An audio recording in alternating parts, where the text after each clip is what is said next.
Chest physiotherapy is one aspect of bronchial hygiene and may include chest percussion, vibrations, positioning, and cough techniques.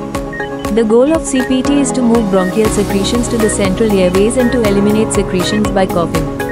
Vibration is a technique that gently shakes the mucus so it can move into the larger airways. These vibrations are transmitted to the chest wall and airways, causing shear forces that help loosen and mobilize mucus trapped within the airways.